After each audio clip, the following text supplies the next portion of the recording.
Okay, so we're here. It's September 16th, and I'm talking with Professor Kevin Cutright, who is a professor at West Point, the U.S. Military Academy. I'm going to ask him to introduce himself in a second. And we're going to talk about just war issues, especially with regard to the war on terrorism and what's been going on in Afghanistan, and some of his work on empathy, and his, what he's teaching and talking with students about and all of that stuff. So Kevin, thank you for joining me. Thanks, Andy. Yeah, so I'm Kevin Cutright. I'm an active duty Army officer, even if the uniform doesn't convey that. I'm precisely in this outfit, in fact, just to help reinforce that anything I share today, right? I mean, it's my own personal opinions on these issues. It's not meant to be official in terms of what West Point thinks or what the Army thinks or things like that. But yeah, I'm a Fresno native. I grew up on the southeast side of Fresno in Sunnyside. Attended Edison High School. And then 18 days after graduating from Edison, I reported out here to New York, where the U.S. Military Academy is at West Point. And so after being a cadet at West Point, I graduated there in 1996, and I've spent a career in the Army. Most of that career was as a field artillery officer. But one thing the Army does is it gives these opportunities for officers to be assigned to West Point to be part of the faculty. And so I took advantage of that about midpoint of my career, and they sent me to Vanderbilt for a master's degree in philosophy. And I spent a few years teaching cadets some of the fundamentals of ethics, and specifically the applied ethics as we talk about the ethics of war.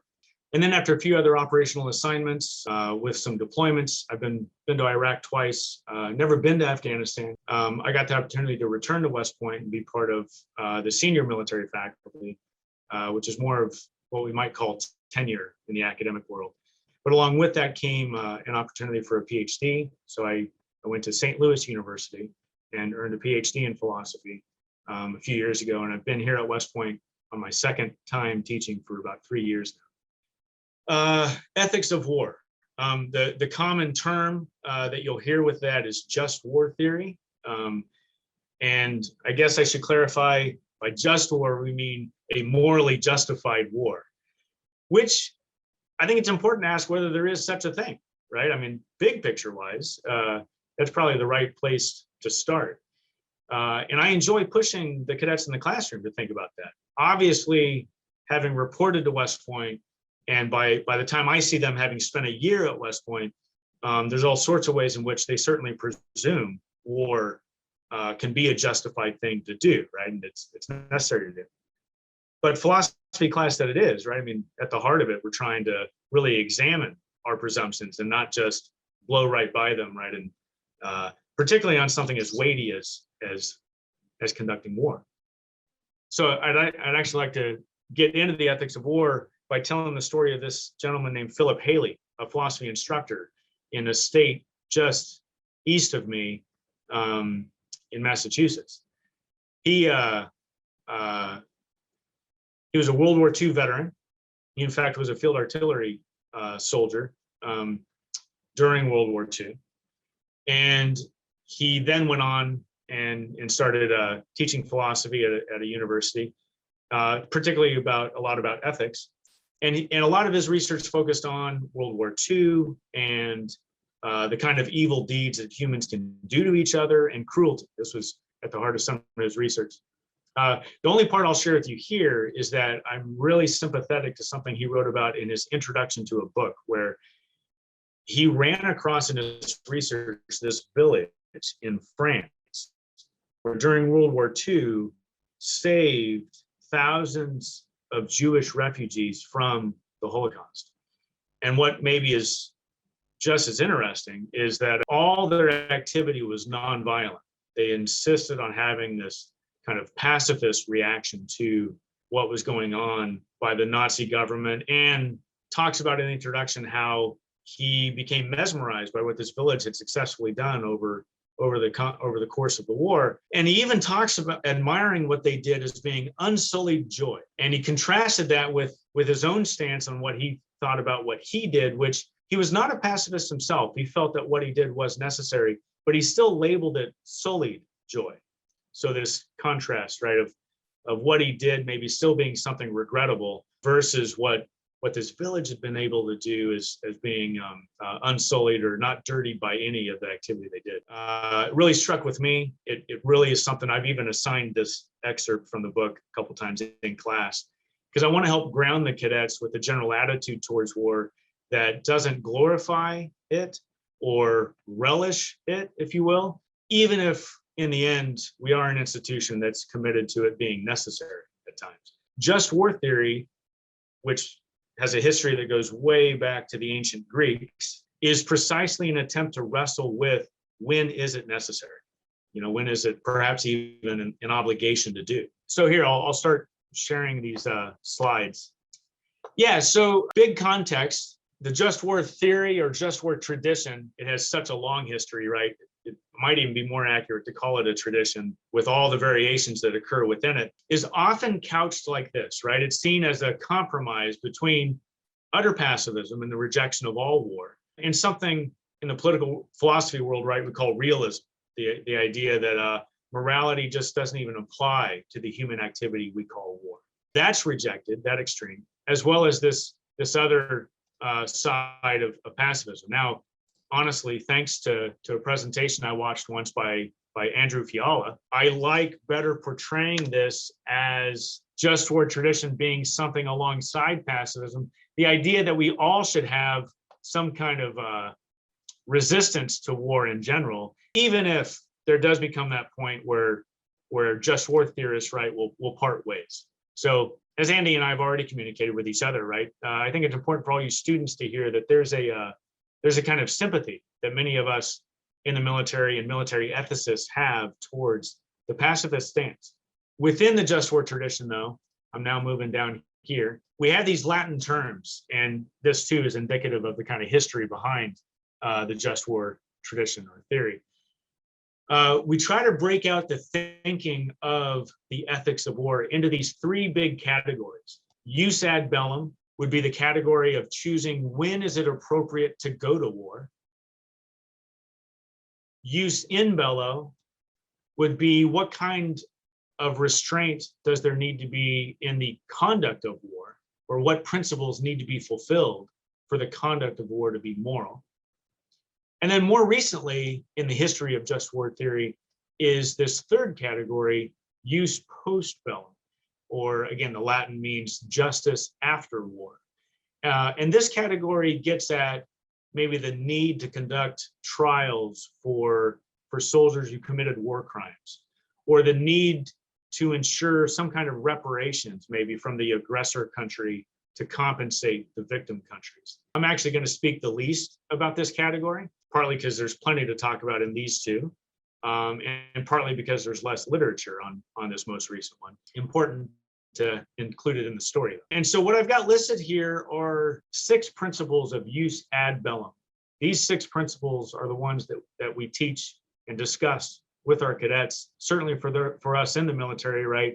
They're important because they, in the end, are the principles that are driving when we might be committed to some war and take on all the associated risks. So I don't have too many slides. I don't have a slide devoted to all these. I want to briefly maybe introduce all of them. I do have a subsequent slide where I'm going to go into more detail on just cause.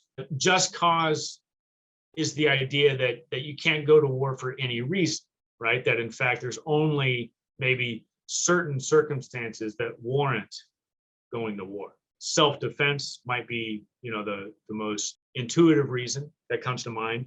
But on the next slide, I'll flesh out maybe a few others that also in the end seem to warrant war.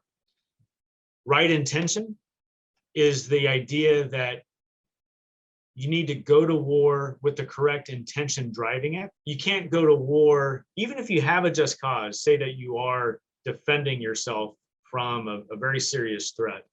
Right intention is the idea that you can't use that justification as simply a cover for other things that you want to do, right? Where in fact, your actual motivation for the war is going to be to take over some other country or conduct some other business maybe that has this just cause merely as a pretext. Right intention is the idea that you need to be focused on that justified cause. Then public declaration by proper authority. This is the idea that not just anyone can initiate a war, that in fact there are good moral reasons that the decision for war might be restricted, most commonly to the political leaders of a nation state. A justified war is going to have to be one that counts as the last resort. It can be immoral to choose war too early, is the very brief idea. You need to exhaust other options to address the aggression or the wrong done, and then war only becomes a viable option once those other options are exhausted. Now, I do have in here the term reasonable.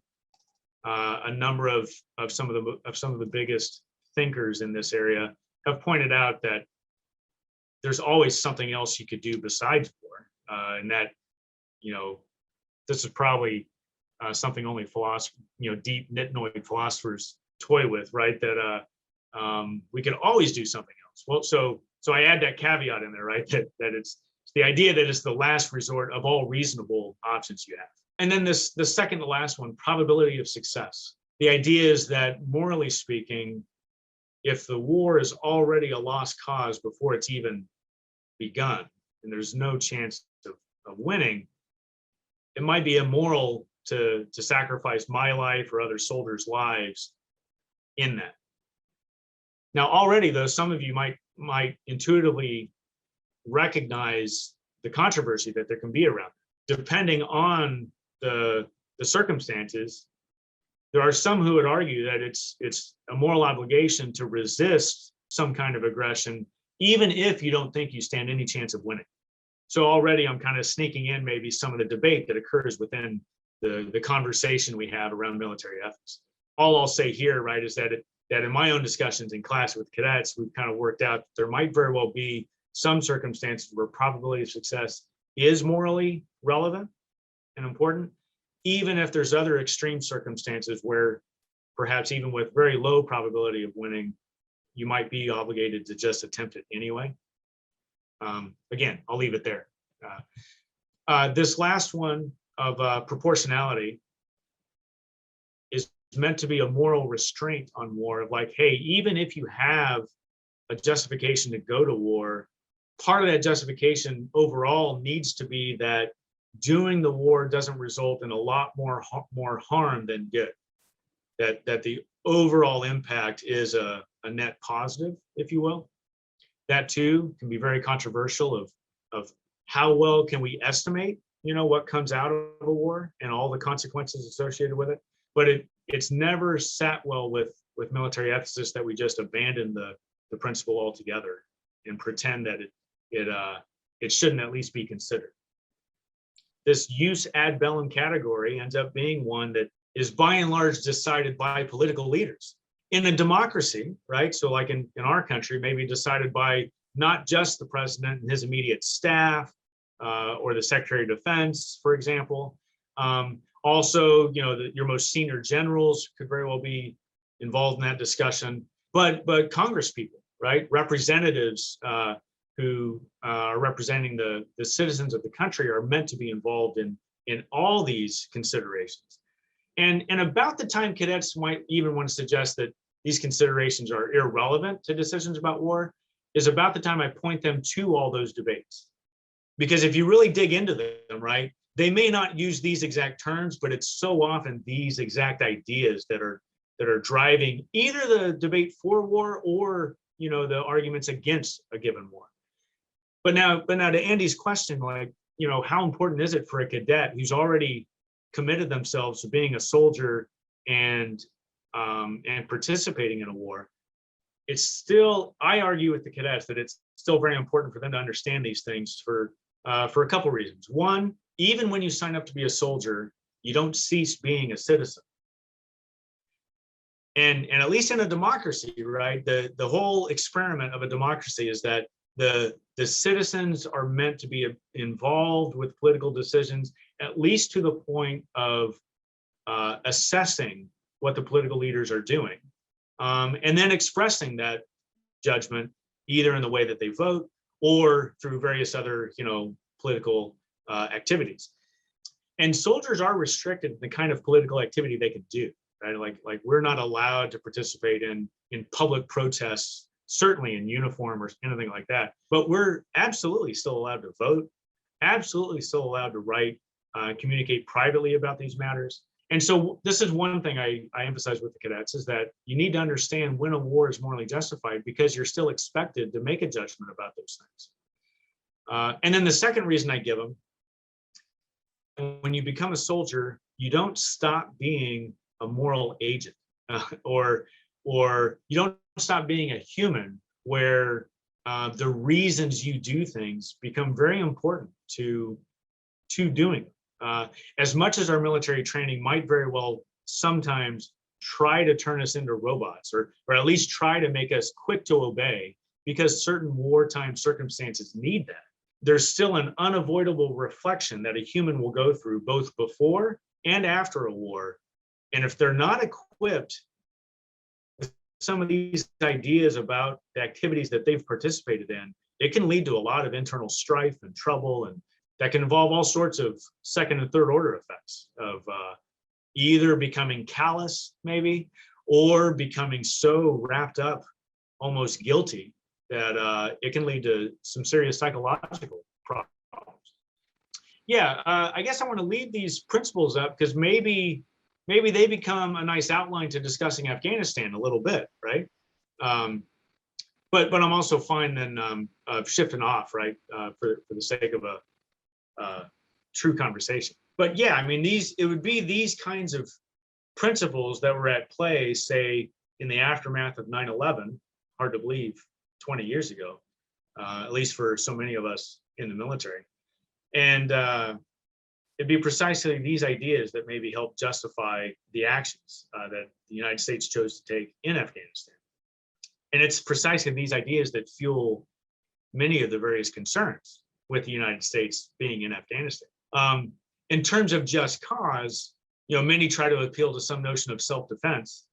And I mean, that does seem to gain traction to some extent in that in the interrupting of the training camps that were, known or identified to be in Afghanistan, that some of the Al-Qaeda and other terrorist organizations were using. It does seem to be a moment of self-defense, maybe, if there are going to be further attacks after 9/11.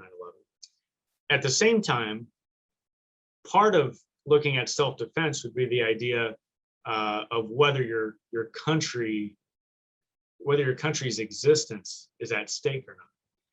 And in that regard, the terrorist attacks, aren't that level of an existential threat. And so using self-defense as a justification maybe only works so far, or it's self-defense maybe taken in a specific way. Was there right intention? This becomes another really important debate, right, on what motivated the United States going into Afghanistan. Right intention is often defined by thinkers over the centuries as a commitment to a just and lasting peace. And this can generate, right, all sorts of discussion on whether that was truly what was being intended by folks. The investment in Afghanistan and the attempts at nation building, if you will, or doing more than just taking out those terrorist training camps, whatever justifications are attempted for all that effort, it's very much with this idea of trying to establish a kind of Afghanistan that would contribute to a just and lasting peace. Throughout this talk, I just want to acknowledge that there's a lot of debate on these things. I myself struggle with them, and my colleagues and I, debate the pros and cons of these things. Sometimes I think there's a famous philosopher named William James who talks about being up close and personal with something could actually make you the worst judge of the truth of that thing, even though he's quick to add that it also makes you the most motivated to try to get the answer right. I might disappoint many of you, right? But I'm not going to be able to give you a settled answer on Afghanistan in all sorts of ways. But that's not to say that us in the military don't care. It's just that we're up close and personal with it.